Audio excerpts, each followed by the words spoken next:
നമസ്കാരം. വിശദാംശങ്ങളിലേക്ക് കടക്കുന്നു. ബ്ലോക്ക് പ്രസിഡന്റ് നിയമനത്തിൽ നേതൃത്വത്തിനെതിരെ പടയൊരുക്കവുമായി മുതിർന്ന ഗ്രൂപ്പ് നേതാക്കൾ K C. Joseph, Benny Behanan, K C. Joseph, Ramesh Chennithala എന്നീ നേതാക്കൾ കൂടിക്കാഴ്ച നടത്തി ഒരുമിച്ച് നീങ്ങാൻ യോഗത്തിൽ ധാരണയായി.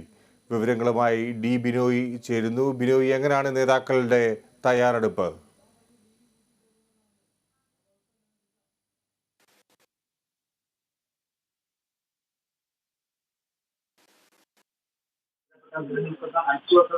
പരിഹരിക്കുന്നത് വരെ ഒരുമിച്ച് നിന്നാനാണ് ഇവരുടെ തീരുമാനം. കാരണം ഈ വിഷയങ്ങളെല്ലാം ചർച്ച ചെയ്യുന്നതിന് വേണ്ടി ലൈംഗികത്തിന്റെ മുതിർന്ന നേതാക്കളായ ബെന്നി ബെഹനാൻ, ബ്രഹ്മഹാസൻ, ഒപ്പം കെ.സി. ജോസഫ് എന്നിവർ നഗരത്തിൽ കഴിയുന്ന ഉമ്മൻചാണ്ടിയെ കാണുകയും അവിടെ ചർച്ച നടത്തുകയും ചെയ്തു. ഒപ്പം ദില്ലിയിലായിരുന്ന രമേശ് ചെന്നിത്തല എം.എൽ.എ ചുമതലകൂടിയുള്ള താരിഖ് അൻവറുമായി കൂടിക്കാഴ്ച നടത്തി കേരളത്തിലെ വിഷയങ്ങൾ അവതരിപ്പിച്ചു, പ്രശ്നം പരിഹരിക്കണമെന്ന് പറഞ്ഞിരുന്നു.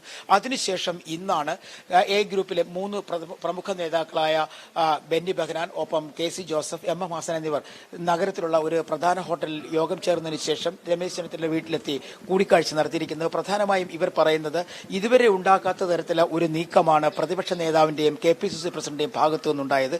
കാരണം എ ഗ്രൂപ്പുകൾക്ക് അർഹമായ പ്രാതിനിധ്യം ലഭ്യമായിട്ടില്ല.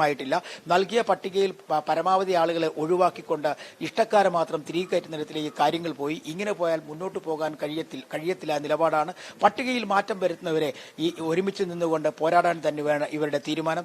എന്തായാലും കൂടിക്കാഴ്ചകൾക്കൊടുവിൽ മറ്റൊരു സംഭവം കൂടി വന്നിരിക്കുന്നു. ഈ കൂടിക്കാഴ്ച പൂർത്തിയായതോടെ തന്നെ കെ.പി.സി.സി. അധ്യക്ഷൻ കെ. സുധാകരൻ മാധ്യമങ്ങളെ കാണുകയും ചെയ്തിരിക്കുന്നു. അത് പ്രധാനമായും പറഞ്ഞത് കോൺഗ്രസിനകത്ത് ഇതിനേക്കാൾ വലിയ കൊടുങ്കാറ്റുണ്ടായിട്ടുണ്ട്, അന്നെല്ലാം അത് പരിഹരിക്കാൻ കഴിഞ്ഞു, ആ പ്രശ്നങ്ങളെല്ലാം പരിഹരിക്കാൻ കഴിഞ്ഞു, ഇപ്പോഴത്തെ പ്രശ്നവും വളരെ വേഗത്തിൽ തന്നെ പരിഹരിക്കാൻ കഴിയും എന്നാണ് അദ്ദേഹം പറഞ്ഞത്. എന്തായാലും നിലവിൽ ബ്ലോക്ക് പ്രസിഡന്റുമാരെ കുറിച്ച് എന്തെങ്കിലും പരാതി ഉണ്ടെങ്കിൽ അത് പരിഹരിക്കാം. അങ്ങനെ പരാതിയുള്ളവർ നേരിട്ട് വന്ന് കണ്ടാൽ ചർച്ച നടത്താൻ കഴിയും. ചിലപ്പോൾ ചില കാര്യങ്ങളൊക്കെ മാധ്യമങ്ങൾ ഊതിപ്പെരിപ്പിച്ച് കാണിക്കുന്നതാണ്. നിലവിൽ കോൺഗ്രസിൽ പ്രശ്നങ്ങളില്ല, വലിയ പ്രശ്നങ്ങളെല്ലാം കോൺഗ്രസിന് ഒഴിവാക്കാൻ കഴിഞ്ഞിട്ടുണ്ട്. ഇപ്പോൾ എല്ലാവരും ഒറ്റക്കെട്ടായിട്ടാണ് പോകുന്നത്. എല്ലാവരും ഒരുമിച്ച് ചേർന്ന് കോൺഗ്രസിന്റെ പ്രവർത്തനവുമായി മുന്നോട്ട് പോകുന്ന സാഹചര്യത്തിൽ പ്രശ്നങ്ങളില്ല. അത്തരത്തിൽ എന്തെങ്കിലും പ്രശ്നങ്ങളുണ്ടെങ്കിൽ തന്നെ അത് പരിഹരിക്കുമെന്നും പറയുന്നു. അതേസമയം എ ഗ്രൂപ്പ് നേതാക്കൾ പറഞ്ഞ ഒരു പ്രധാനപ്പെട്ട കാര്യം ഇതാണ്: എല്ലാം ഹൈജാക്ക് ചെയ്യാൻ ശ്രമിക്കുന്നു പ്രതിപക്ഷ നേതാവെന്നായിരുന്നു. കാരണം ഒരു ചർച്ചയുമില്ലാതെയാണ് കാര്യങ്ങൾ തീരുമാനിക്കുന്നത്. കാര്യങ്ങൾ പ്രത്യേകിച്ചും ഗ്രൂപ്പ് അടിസ്ഥാനത്തിൽ അല്ലെങ്കിൽ തന്നെ പ്രമുഖരായ നേതാക്കന്മാരെ ഒന്ന് വിളിച്ചു ചേർത്ത് ചർച്ച ചെയ്യാനുള്ള ഒരു മനസ്സ് പോലും കാണിക്കാത്ത തരത്തിലാണ് പ്രതിപക്ഷ നേതാവ് നീങ്ങുന്നത്. അത്തരത്തിലൊരു നീക്കത്തെ അംഗീകരിക്കാൻ കഴിയില്ല എന്നൊരു നിലപാട് സ്വീകരിച്ചുകൊണ്ടാണ് ഇന്ന് എ ഗ്രൂപ്പ് നേതാക്കളെല്ലാം ഒരുമിച്ച് ചേർത്തതും അവർ ചർച്ച നടത്തിയതും. എന്തായാലും ഈ ചർച്ചയ്ക്കൊടുവിലാണ് ഇപ്പോൾ കെ.പി.സി.സി. പ്രസിഡന്റ് തന്നെ നേരിട്ടെത്തി മാധ്യമങ്ങളോട് ഈ വിവരങ്ങൾ പറഞ്ഞത്. കാരണം ഇനി കോൺഗ്രസിലുള്ള എല്ലാ വിഷയങ്ങളും, അതായത് നിലവിൽ കോൺഗ്രസിൽ അനിശ്ചിതത്വമില്ല. ഇപ്പോൾ ബ്ലോക്ക് പ്രസിഡന്റുമാരെ പൂർണ്ണമായും ചർച്ച നടത്തിയാണ് തീരുമാനിച്ചിരിക്കുന്നത്. എ ഗ്രൂപ്പിലെ പട്ടികയിൽ നൽകിയിട്ടുള്ളവരിൽ 85% പേർക്കും.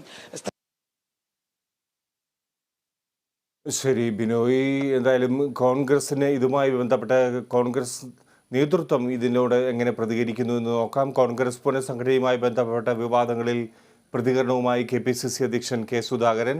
പട്ടികയുമായി ബന്ധപ്പെട്ട ചർച്ച നടത്തിയില്ല എന്നത് നുണപ്രചാരണമാണ്. നേതാക്കളുമായി ഇത്രയും ചർച്ച നടത്തിയ പുനഃസംഘടന മുൻപൊരിക്കലും ഉണ്ടായിട്ടില്ല. സതീശൻ ചെയ്ത പാതകം എന്താണെന്ന് അറിയില്ലെന്നും കെ. സുധാകരൻ പറഞ്ഞു.